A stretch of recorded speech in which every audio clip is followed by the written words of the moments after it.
Jika hanya ada dua pilihan, jadi kacung barat atau mati, apa atau mana yang akan dipilih oleh presiden kita, Prabowo Subianto? Ini bukan clickbait, tonton sampai selesai.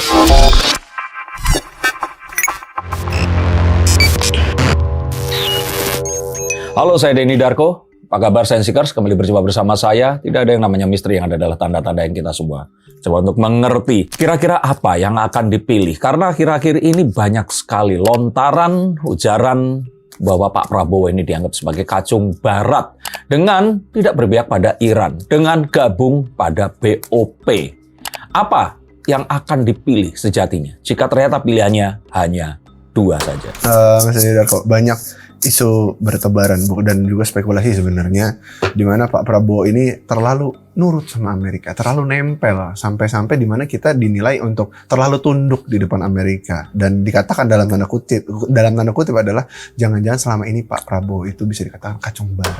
The Three of Pentacles, bahwa kita sejatinya tidak bisa hanya mengandalkan kepada diri kita saja, tapi kita juga harus bertanya kepada seseorang yang ahli. Dan juga kita harus mempertimbangkan hal-hal yang memang harus dipertimbangkan sebelum kita menjatuhkan sebuah keputusan. Maka sejatinya manusia itu tidak hanya bertanggung jawab pada dirinya sendiri. Jawabannya, jika kalian nggak mau nonton sampai selesai ini, saya kasih tahu deh jawabannya. Jika ternyata jadi kacung barat atau mati, Pak Prabowo jelas akan memilih untuk mati. Kenapa seperti itu? Satu, karena Pak Prabowo adalah seorang tentara yang nggak takut mati. Kedua, harga diri Pak Prabowo juga pasti akan tinggi. Sehingga dia tentu saja nggak akan pengen jadi kacung siapapun. Tapi, nah ini kita katakan nih di sini bahwa sebagai seorang presiden, dia ini nggak berdiri sendiri terus bak raja yang memerintah semau-mau gue gitu loh.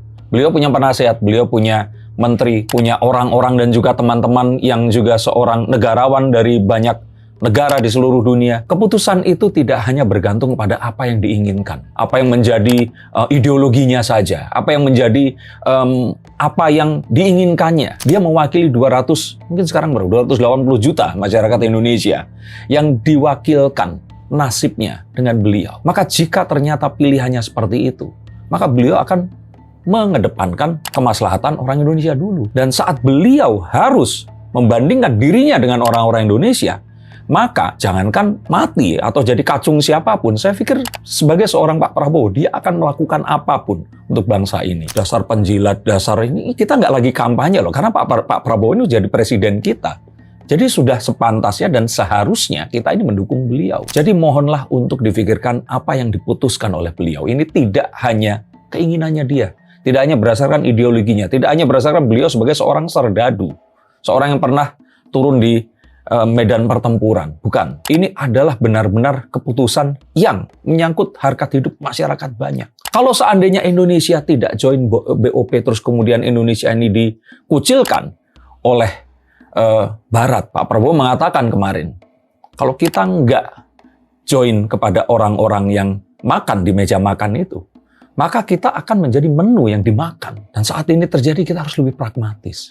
Nggak bisa kita berpikir bahwa, oh mereka ini jahat, mereka ini lalim, mereka oke. Tapi kan itu kalau kita lihat dari sudut pandang tertentu yang melibatkan ideologi dan juga hal-hal yang bertentangan. Tapi kita harus tahu juga memusuhi mereka saat ini bukanlah sesuatu yang akan sanggup untuk kita lakukan. Negara besar saja misalkan seperti Inggris, seperti Perancis, hanya bisa menunjukkan ketidaksetujuan tapi nggak berani pasang badan buka front berhadapan dengan Amerika dan Israel. Saya pikir apa yang dilakukan Pak Prabowo ini adalah apa yang dilakukan oleh semua orang yang waras saat dia menjadi Presiden Republik Indonesia. Jadi bisa dikatakan Indonesia itu takut sama Amerika, Mas? Ya iyalah. Gila apa kalau kita nggak takut sama Amerika? Gini loh, kita kan tahu sekali bahwa Amerika ini berulang kali ya. Kita mulai dari sini deh. Di 100 tahun ke belakang ini, Amerika ini memang menjadi negara adikuasa. Dan kita tahu bahwa kalau kita bicara tentang konflik di Timur Tengah, ini selalu berkaitan dengan Amerika. Karena kita tahu minyak ini dipompa dari sana, mayoritas ya. Ada juga di Rusia, di China, ada juga di Venezuela. Tapi kita tahu Asia ini kan jalur lalu lintasnya di sana. Dan kita tahu bahwa perdagangan minyak itu diwajibkan menggunakan dolar, petrodollar, makanya disebut seperti itu.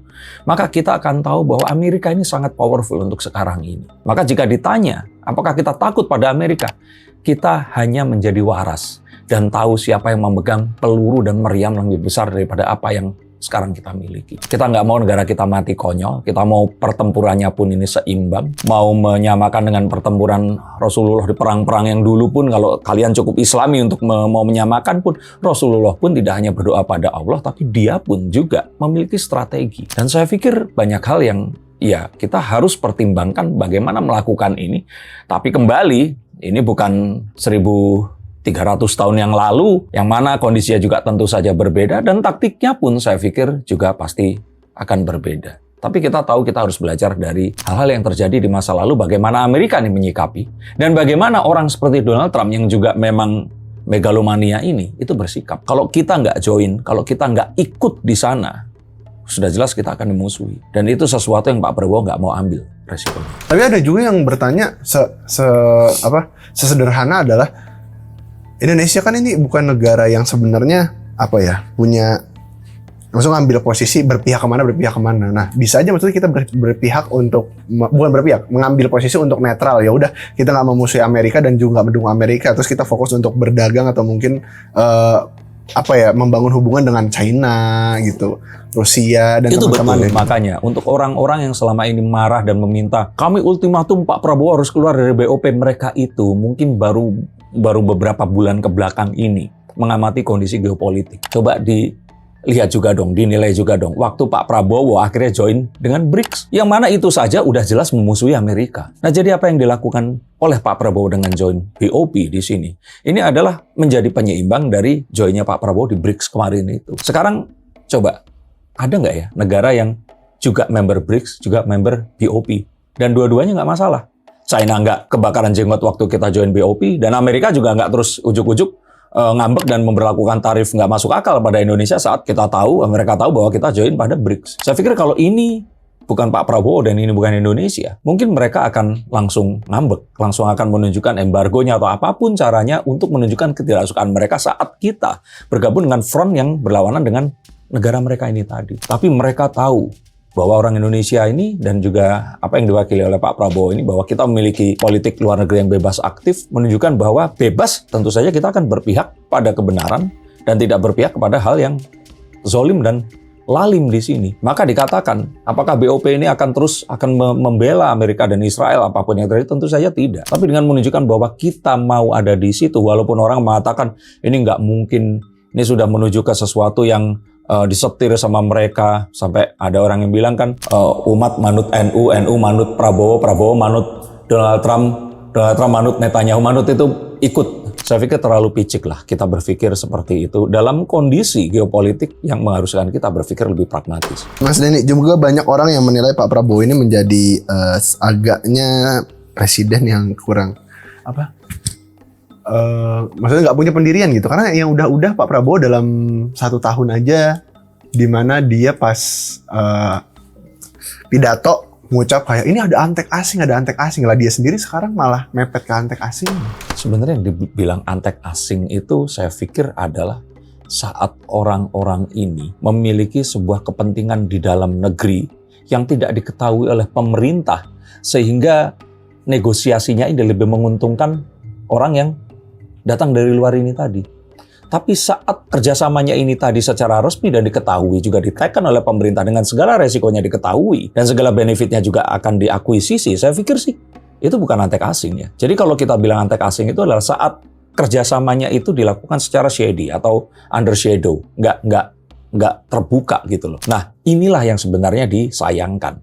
Dan mereka ini jelas ada, dan mereka itu masuk melalui berbagai sendi dengan tujuan yang macam-macam. Makanya kan pertanyaannya satu, mengapa Indonesia dengan kita memiliki batu bara, kita memiliki sawit, tapi kita kenapa harus beli minyak bumi dari luar untuk membiayai bahan bakar mobil kita, yang mana mobil kita sebenarnya bisa hidup dengan listrik yang dibiayai dengan batu bara kita sendiri? Itu adalah karena kita nggak bisa mengelola.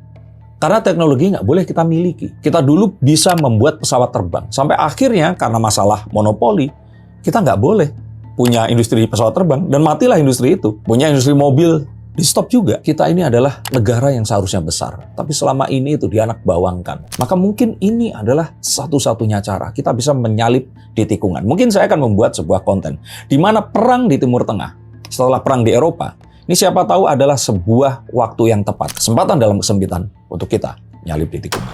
Cuman ini di satu sisi kan juga banyak orang yang ribut-ribut Pak Prabowo terlalu dekat dengan Amerika dan lain-lain lah. Cuman kalau misalkan perang ini sudah mereda ataupun sudah usai, akankah Pak Prabowo akan kembali, maksudnya kembali menunjukkan netralitasnya kayak kembali membersamai BRICS dan lain-lain lah. Karena kan belakangan ini banyak aktivitas membersamai Amerika terus nih. Jadi orang-orang terkesannya kayak ini Pak Prabowo terlalu Amerika banget. Saya pikir malah Pak Prabowo dengan keberlanjutannya ini mencoba menyeimbangkan sesuatu yang dilakukan di rezim PDIP dan Jokowi yang sangat Cina banget. Kita selama ini itu sangat terlihat sekali berpihak kepada Timur, berpihak kepada China dengan segala hal hilirisasi, kereta cepat, dan hal yang sekarang ini terjadi. Nah, dengan Pak Prabowo melakukan hal ini, saya pikir ini adalah sebuah penyeimbang yang masuk akal. Coba tulis komentar di bawah sini dan benarkan jika saya keliru.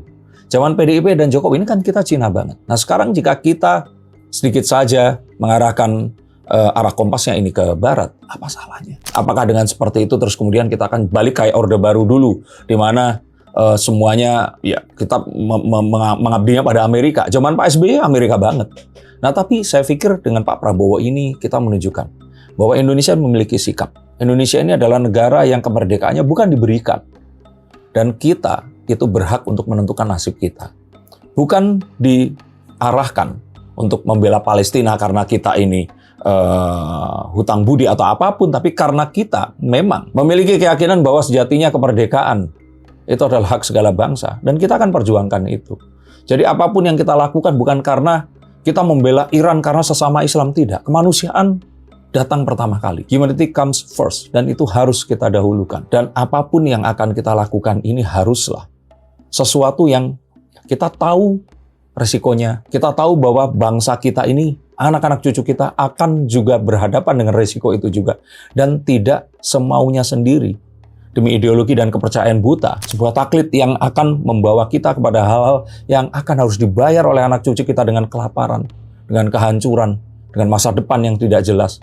Maka kita harus berjuang, tapi tetap saya katakan tadi, dengan sebuah salipan di tikungan yang harus kita lakukan dengan mengedepankan kepentingan bangsa atau nation interest di atas segalanya. Saya pikir itu yang akan dipilih oleh Pak Prabowo. Nah, untuk kalian sendiri, jika kalian harus memilih jadi kacung barat atau mati, kalian akan pilih yang mana? Terima kasih, sampai jumpa, dan salam.